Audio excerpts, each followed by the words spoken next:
route. Something, I repeat, has happened in the motorcade route. Who controls the past, controls the future. Who controls the present, controls the past.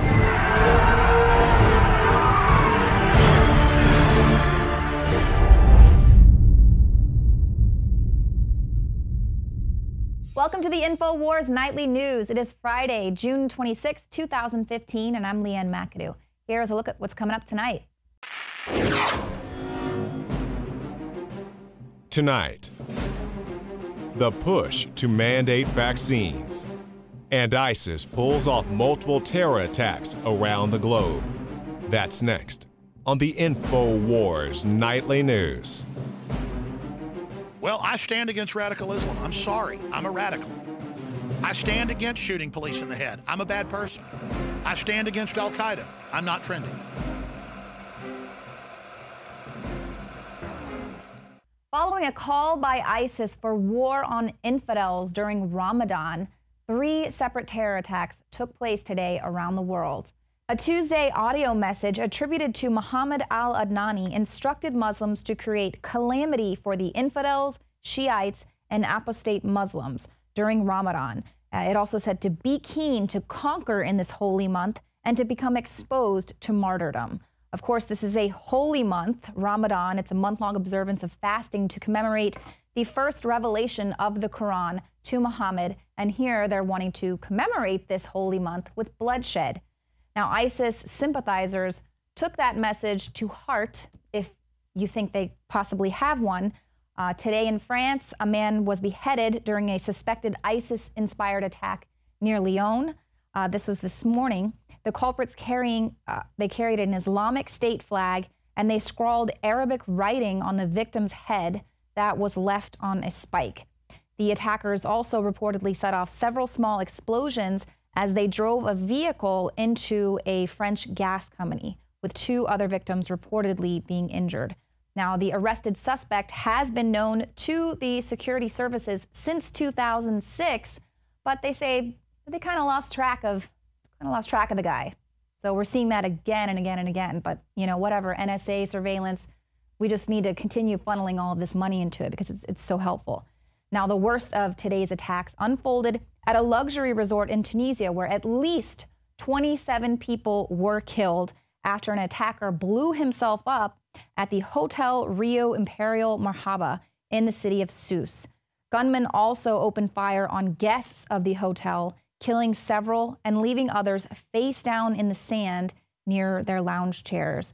Now, authorities say that death toll might rise. They're still identifying some of the victims. And ISIS has also claimed responsibility for a deadly mosque attack in Kuwait. It was an apparent bomb blast that tore through a mosque in Kuwait's capital. It was during Friday prayer, so there were a lot of people here in this mosque. It killed 25 people and injured more than 200 worshipers. ISIS is claiming responsibility for what it's calling a suicide bombing. So this is it. I mean, they put out this Tuesday message, and here we're seeing the results of that. But you know what? Obama says it only happened here in America, so that's why we got to give up our guns. At some point, we as a country will have to reckon with the fact that this type of mass violence does not happen in other advanced countries. So, of course, that was Obama once again exploiting a terrible attack to call for stricter gun control, like he did once again today at what was supposed to be a eulogy for Reverend Clementa Pinckney, which was, of course, one of the 9 victims there slain in this Charleston massacre. There again, he's calling for stricter gun control laws. Totally classy there, Obama. But the point is, the only thing that's going to protect us from these craven terror attacks, if we have some random ISIS supporters decide they're going to launch one of these attacks here in America, is our Second Amendment. Just take a look at what happened in Garland, Texas. Now, it's definitely going to be interesting to see what the response is from the left of these terror attacks that took place today, considering that they are constantly making apologies for Islamic extremism. But of course, what's all over the media today is the fact that the Supreme Court made gay marriage the law of the land.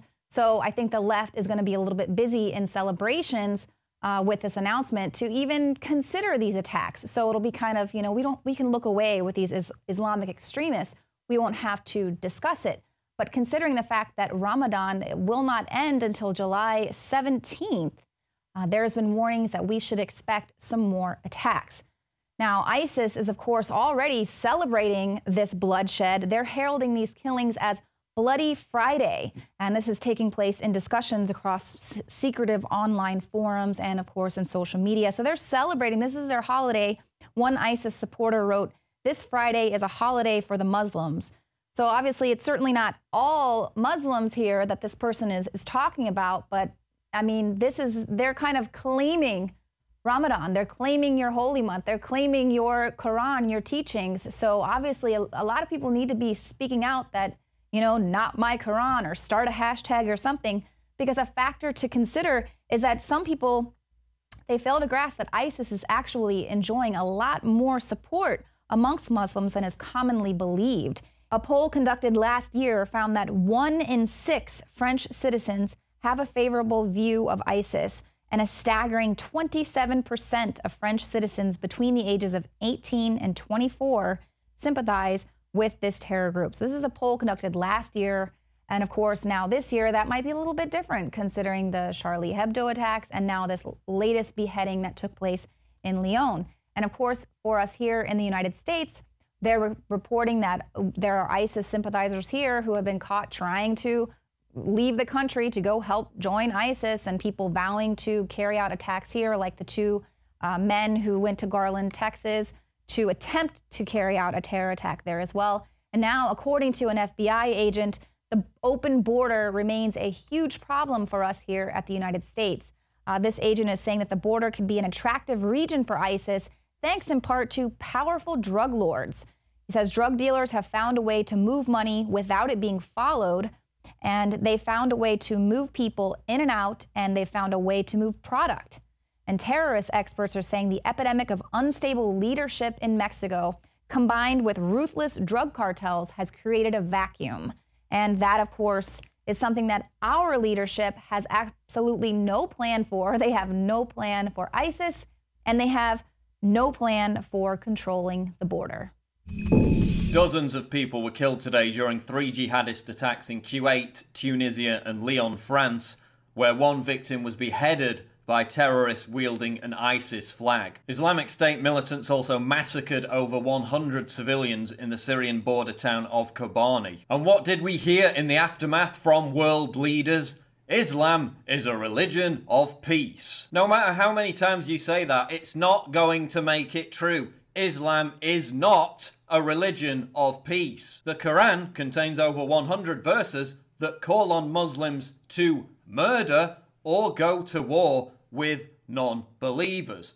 This is the source of the extremist ideology that leads to the kind of attacks we've seen today. Does that mean that most Muslims support violent jihadists?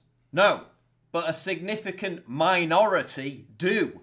And that's why we need a reformation of Islam, as people like Ayaan Hirsi Ali have called for. Look at France, where today's beheading took place. 1/6 of French citizens have a favourable view of ISIS.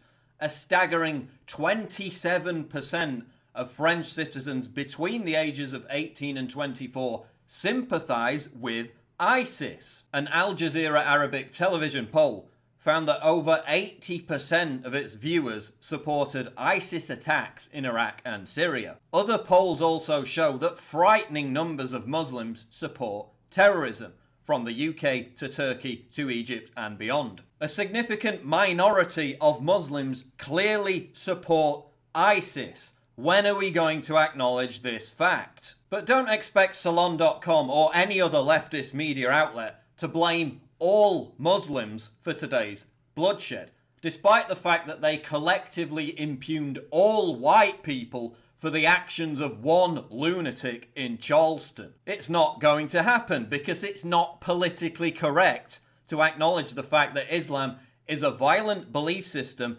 desperately in need of reformation. And this time, They can't even use Muhammad cartoons as an excuse. But remember what Obama said about Charleston. This type of mass violence does not happen in other advanced countries. Well, actually, it's happened twice in France in the last 6 months alone. But the difference between the Garland attack in Texas and today's attack near Lyon is that the only victims in Garland were the terrorists who launched the attack. And why is that?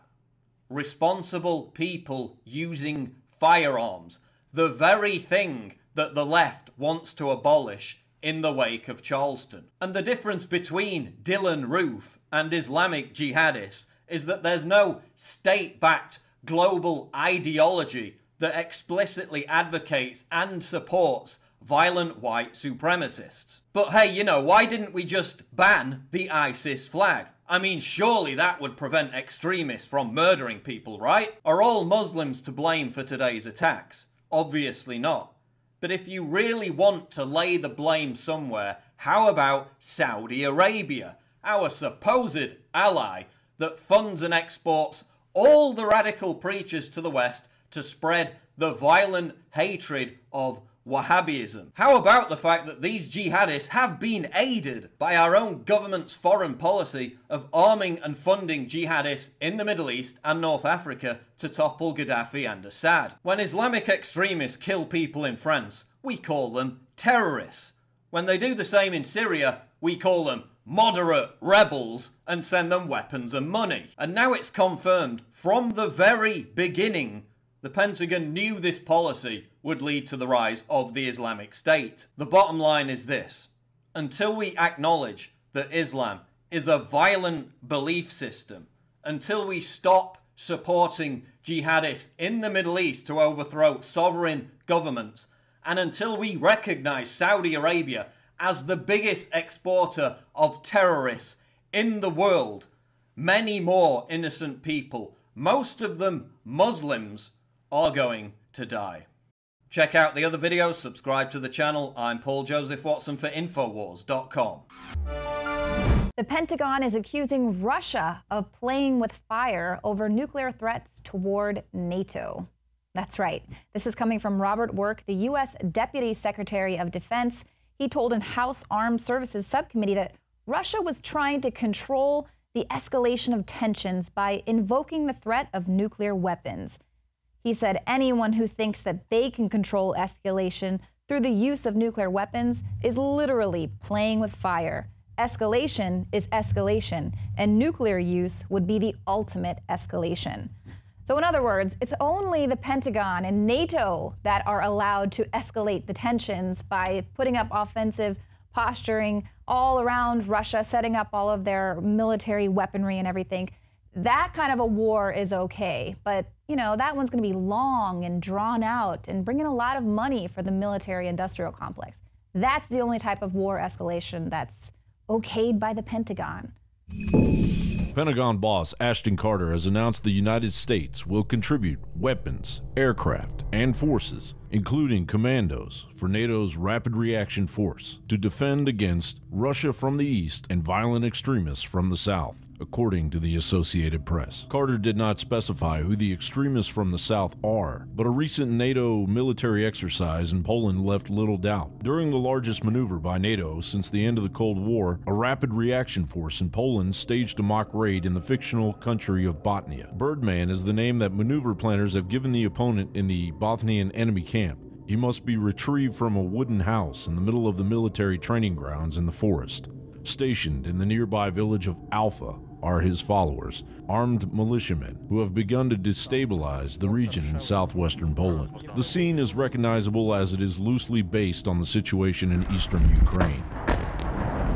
Except this time, a NATO member has been threatened by little green men. After all, the planners want to make the situation as lifelike as possible. A senior Pentagon official told the media Carter and the United States will urge NATO allies to dispose of the Cold War playbook in an effort to counter hybrid warfare, in short, the ongoing effort in eastern Ukraine to resist the coup government in Kiev.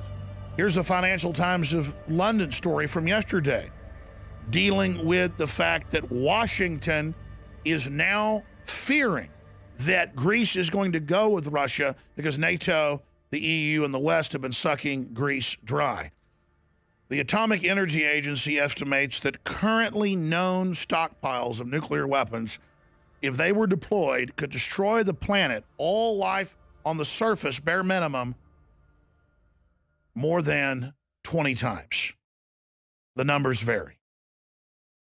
But it is just mind-blowing to even imagine that our governments would be engaging in political and geopolitical activities that have taken us to a point that even most mainline analysts say is much more dangerous than the Cuban Missile Crisis in the early 1960s. Do you think that you have that rich people have undue influence in politics in America? Yes. Yes. But given the rules, you're not going to back out. No, I mean, the other rich people who have influence. Now it's even more cut and dry that the West, via George Soros, who told Fareed Zakaria on CNN a few months ago that he basically overthrew Ukraine and their elected government, he is now coming out and saying we're going to have World War III. And he came out again last week and said he's serious. If there is conflict between China and a military ally of the United States, like Japan, then it is not an exaggeration to say that we are on the threshold of a third world war. Carter said the United States will contribute intelligence and surveillance capabilities, special operation forces, logistics, transport aircraft, and a range of weapons support that could include bombers, fighters, and ship-based missiles for the effort. The Pentagon has yet to reveal the number of troops that will participate in the battle against extremists. The announcement coincides with the defection of a one-time aide to the Ukrainian defense minister to the self-proclaimed Donetsk People's Republic. Alexander Kolmiets took a wealth of classified intelligence information along with his family. The U.S.-installed coup government in Kiev has suffered a number of humiliating defeats in eastern Ukraine as it attempts to assert its control over the area. The initial attempts of the Kiev regime and its CIA backers to subjugate East Ukraine by sheer military terror, relying on fascist militias and select units of the Ukraine army that it considered to be reliable, have failed. Popular opposition and covert Kremlin support from East Ukrainian forces has sufficed to defeat those units that Kiev could throw against the Donetsk and Luhansk regions. Alex Lanier wrote in February. John Bound for Infowars.com.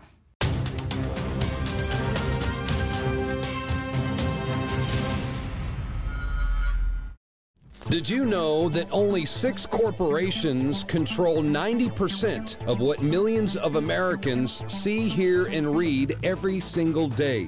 It's the illusion of choice. Think about it. The mainstream media is owned by only a handful of megacorporations with vested interests. But on the other hand, the internet is an interconnected network of billions of sources. So you can research information for yourself from multiple sources, or you can blindly accept what you hear or read in the mainstream media, never questioning what you are being told. This gives you a false sense of reality. I mean, do you actually know what you think you know? Or have you been programmed to accept someone else's version of events? Think about it. This is Darren McBreen, and I want you to break the matrix at Infowars.com and PrisonPlanet.tv and listen to The Alex Jones Show, because there's a war on your mind.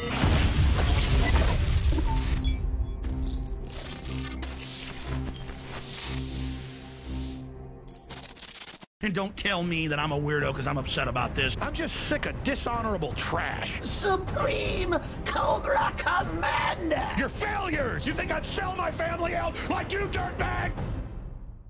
Joe Biggs here with Infowars.com. Now, yesterday we showed a video of a white woman holding her toddler at a park outside when a group of younger black women approach her. One of them hits the mother, punches her while she's holding her toddler. The toddler falls to the ground, and then the mother is dragged out into a field where she was continuously punched in the head by a black woman. Yep, that's silence. Yep, no one's talking about it. But if it was a black mother holding her toddler and it was a white lady who walked over to that park bench and punched her in the face, guess what? You'd hear it all day, every day on everything. NPR, CNN, Fox News, everywhere you would hear someone talking about it, calling this woman a bigot, a racist, demonizing her for the rest of her life. It would be called a hate crime. But because it is a black girl punching a white woman, yep, still nothing there. I'm not going to hear anything. It's called a knockout game. It's a game when it's a black person hitting a white person. But if it's a white person hitting a black person, then it is a hate crime. Welcome to America. That's lesson number 1. It's interesting that this is called a game and not what it truly is, a hate crime. Now I'm going to show you quite a few videos of these knockout game incidents that have happened all over the world. In one instance I'm going to show you right now, a man in England, in the UK, is walking. A black guy comes up to him, hits him. He falls from an elevated position. He's on a road where there's a curb. The man falls, hits his head, kills him. But it's a game. There's no outcry whatsoever. But if the tables had turned and that white man walked by a black guy and hit him and he fell to the ground and was killed, it'd be all over the news. That man would be demonized. He'd be thrown in jail for the rest of his life. The key would be taken and thrown away. Why?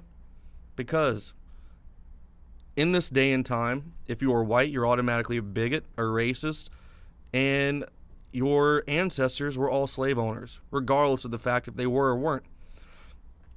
This is what we have to do, though. Why is it not okay to talk about these things, but it's okay to talk about the other side of the spectrum? There is hate crimes of blacks on whites and the other way around, but we can't just focus on the ones that make us feel comfortable. It's okay to talk about white people attacking black people or these cops murdering young black men when exactly the same thing happens on the other side of the spectrum. White cops are killing white kids as well. It happens. But no one cares to talk about that.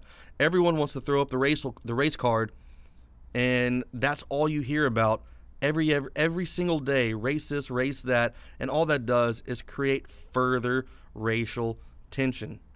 It makes white people feel like the black people don't like them. It makes the black people feel like the white people don't like them. And it starts this stereotype that circulates, and it gets embedded in people's minds, and the next generation comes along, and the next generation comes along, and it never stops. We're all the same. We're created equal. We have to treat each other as human beings because we all have the same needs and wants. We all need food. We all need money to provide for our family to get that food. We all want shelter. We all have to get jobs to provide shelter for ourselves and for our families. These are the basic needs that we all have, and we're all the same there. So we have to stop looking at one side of the thing and ignoring the other. So tell me what you think in the comments below. Was this a hate-filled crime or purely a game? I'm Joe Biggs with Infowars.com. A prominent autism researcher and vaccine opponent was found dead floating in a river in North Carolina last week under what many are calling suspicious circumstances. A fisherman found the body of Dr. James Jeffrey Bradstreet. He was in the Rocky Broad River in Chimney Rock, North Carolina last Friday afternoon. Bradstreet had a gunshot wound to the chest, which appeared to be self-inflicted, according to deputies. Now, how they would know that, I have no idea, because here you have a doctor who has access to any number of pharmaceuticals who could have ended his life in a more peaceful way, but instead he chooses to shoot himself in the chest and then toss himself in the river. So obviously a lot of people are already saying that this is suspicious. The family says don't speculate, but they are investigating further. Now, here's why it's curious, because Dr. Bradstreet ran a private practice in Beaufort, Georgia, which focused on treating children with autism spectrum disorder, PPD, and related neurological and developmental disorders. Among the various remedies, Dr. Bradstreet's Wellness Center carried out mercury toxicity treatments, believing the heavy metal to be a leading factor in the development of childhood autism. Of course, talking about mercury toxicity from vaccines. So in addition to treating patients, Bradstreet has also offered expert testimony in federal court on behalf of vaccine-injured families And he was also a founder and president of the International Child Development Resource Center, which Dr. Andrew Wakefield was a research director there. Now, the circumstances surrounding Bradstreet's death are made all the more curious by a recent multi-agency raid led by the FDA on his offices. And the FDA has yet to reveal why agents searched the office of the doctor, reportedly a former pastor who has been controversial for well over a decade. And I seriously doubt that we're going to get any information from the FDA about why they carried out that raid, and then this man was found dead floating in a river of an apparent self-inflicted gunshot wound. Now today on the Alex Jones Show, David Knight spoke with Barbara Lowe Fisher. She is the president of the National Vaccine Information Center, and she was breaking down the dangers of vaccines and why you should be opposing legislation that is going to force you to take them. Joining us now is Barbara Lowe Fisher. She's president of the National Vaccine Information Center. It's a nonprofit charity she co-founded with parents of DPT vaccine-injured children back in 1982. So for decades, 30 years, over 30 years, she's been leading a national grassroots movement for public information to institute vaccine safety reform. So we're going to talk to her about the science, the policy, the law, the ethics, the politics of vaccination. Of course, so you can get more information about her organizations at nvic.org. That's National Vaccine Information Center. So that's nvic.org or nvicadvocacy.org. Joining us now is Barbara Lowe Fisher. Welcome, Barbara. Thank you. I would like to know, first of all, tell us all, because it's confusing when we try to follow these bills, when we try to follow the trade treaties that are working their way through the various ones. It's a very complicated process. Can you give us an overview, first of all, what's going on in California? And then let's talk about all these other laws that are being instituted across the country that would remove our informed consent, hold a gun to our heads to buy products for which the pharmaceutical companies have no product liability. Tell us first about California. Yes, well, as a lot of people know, in January, we had a lot of publicity out of California, measles outbreaks associated with Disneyland. And what happened immediately with those, when those cases were reported, is that legislation started to be introduced in a number of states, including California, to remove or restrict the ability of Americans to take non-medical vaccine exemptions. That is, vaccines exemptions for religious, personal, philosophical, or conscientious beliefs. Most of your followers probably know that we have vaccine laws in all the states. All states allow a medical exemption. All but 2 states, West Virginia and Mississippi, allow a religious exemption. And about 17 states allow a personal, philosophical, or conscientious belief exemption. California is a state that has a personal belief exemption in addition to the medical exemption. What happened was that several years ago, legislators introduced a bill, AB 2109, to restrict the personal belief exemption, require people to get a doctor's signature in order to take that exemption. Well, they passed that law, and there has been a reduction in the numbers of people who take the personal belief exemption in California. Right now, it's about 2.5% of all children attending California schools have a personal belief exemption. But after the Disneyland outbreak, measles outbreak, they decided to come in, these same sponsors decided to come in and introduce SB 277, which would completely remove the personal belief exemption for religious and conscientious beliefs. Where we stand right now, despite protests for the last 3 months, where thousands of Californians have come to the Sacramento state capitol with their children, many of them with their children, to testify in the several hearings that have been held in the Senate and in the House, as well as attend rallies that have been protesting, public rallies protesting this bill. The Senate passed it. The Assembly has just voted 46-30 to pass it, and it will soon be on Governor Brown's desk. And it is an extremely oppressive bill. It will mean that California will join West Virginia and Mississippi as 3 states, if Governor Brown signs it, that only allow a medical exemption. Now, why this is so important to have everyone who's in California contact Governor Brown and express their opinion about what they think about this bill, is because in this country now, almost no medical condition qualifies for a medical exemption under federal guidelines. 99.99% of children and adults do not qualify for a medical vaccine exemption under federal guidelines. Those federal guidelines are followed by the American Academy of Pediatrics, the American Medical Association, all the medical trade groups insist that their members follow the federal vaccine exemption guidelines.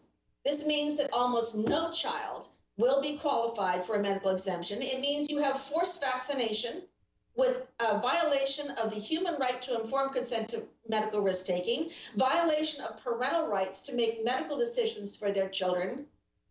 And what they're basically saying in California and in states that don't have a personal belief exemption is that you must abandon the human right to informed consent to medical risk-taking in order to enjoy the civil right to a school education. Yes. They want to move everyone into a ghetto. They want to punish you by using the stick of denying you getting into a school, even a private school. They even had homeschool at one point. They've removed that, but they're going to come after the homeschoolers. This is just a temporary bargaining chip. I think they did that because they know the homeschoolers are going to fight them the hardest, so they took them out thinking they wouldn't fight. But I watched that testimony. I watched the people line up there, come to the microphone one at a time, give their names, a little bit about their background, and say, I oppose this bill. Of course, they ignored the wishes of all those people. There were quite a few people there that identified themselves as homeschoolers, so they understand that they're next on the list. I think this is absolutely shameful. I think this is something that is worthy of Nazi Germany. When you're talking about exemptions, to me, that is only discussed because you're talking about something that's being mandated. We have a right to informed consent. That is our right as individuals. I read this statement from you off of your website, Barbara, earlier. This is, again, Barbara Lowe, co-founder of NVIC, the National Vaccine Information Center. This is at the top of your page. If the state can tag, track down, and force citizens against their will to be injected with biologicals of known and unknown toxicity today, there will be no limit on which individual freedoms the state can take away in the name of the greater good tomorrow. That is the essence of this. Wherever you come down on the science, and when I saw the testimonies there were people who believed in the safety and the efficacy of vaccines, doctors and others who said this is a bad idea. They spoke up against taking away people's informed consent. That's exactly right. When you have a situation in this country where we have always cherished First Amendment rights, the right to freedom of thought, speech, conscience, religion, and you say that the government has the right to tell doctors to inject you with whatever they want to inject you with in terms of these vaccines. And we have to remember that when the legal precedent was set in 1905 in Jacobson versus Massachusetts, that affirmed the right of the states to mandate smallpox vaccine, there was only one vaccine. Today, the federal recommendations are 69 doses of 16 vaccines that children are supposed to get from day of birth to age 18, with 49 doses of 14 vaccines given by the age of 6. Yes. This is a very different situation than we were talking about back, and I disagree with Jacobson. I think Jacobson is a tragically flawed decision on moral grounds, on scientific grounds. Mm-hmm. If you can take it, the Jacobson versus Massachusetts, and Oliver Wendell Holmes in 1923 can use it to justify the forced sterilization of Carrie Buck in Virginia, because he judged her to be mentally defective, and he said 3 generations of imbeciles are enough. If you can have a eugenics decision based on Jacobson versus Massachusetts that said the state can force vaccination, that is an ethically flawed decision. And we know that this is where this is ultimately going and where a lot of this is coming from, don't we, Barbara? Because we look at informed consent. We look at what was said at the Nuremberg trials. They said, we are going to enshrine informed consent because if you held to that principle, you can't have the kinds of things that happen in Auschwitz and elsewhere where they were, Mengele and others were experimenting on people. They said they were doing it in the greater good. You know, we're going to do these horrific things in prisoner of war camps to people because we're going to find out about the human body. No, you don't experiment on people. This is not a problem of other countries either. We had the Tuskegee experiments, the injecting people, giving people syphilis without their consent, without their knowledge, telling them that they're going to get treatment, but then giving them placebos. That went on for decades against black people. We've had the CIA doing that as well. Yes, go ahead. Right. I mean, there are very famous experiments on mentally retarded children, hepatitis B vaccine experiments on mentally retarded children in New York. Or was it Illinois? I can't remember which asylum it was, but you know, we absolutely have to understand that protecting the human right to informed consent to medical risk taking, and as you said, the Nuremberg trials, which the tribunal at the doctor's trial issued the Nuremberg Code. There has been many examples, not only in this country but other countries, where doctors have taken upon themselves, taken the authority, to use their authority to abuse human and civil rights and experiment on people many times without them even knowing it. And, you know, when you look at the Nuremberg Code, you realize it did apply to human experimentation. But after the Nuremberg Code was issued, it was really applied to all medical procedures. When you go to a hospital, you see often on the walls, it says that patients have rights and responsibilities. One of the rights is your right to refuse medical treatment or a drug that you think will harm you, or if you are a parent, harm your child. That's called informed consent. And informed consent has been the standard, the gold standard in ethical practice of medicine since World War II. Here we are separating out vaccination from the informed consent principle and saying, oh, well, it doesn't apply to pharmaceutical products like vaccines, biological products that have an inherent ability to cause injury or death.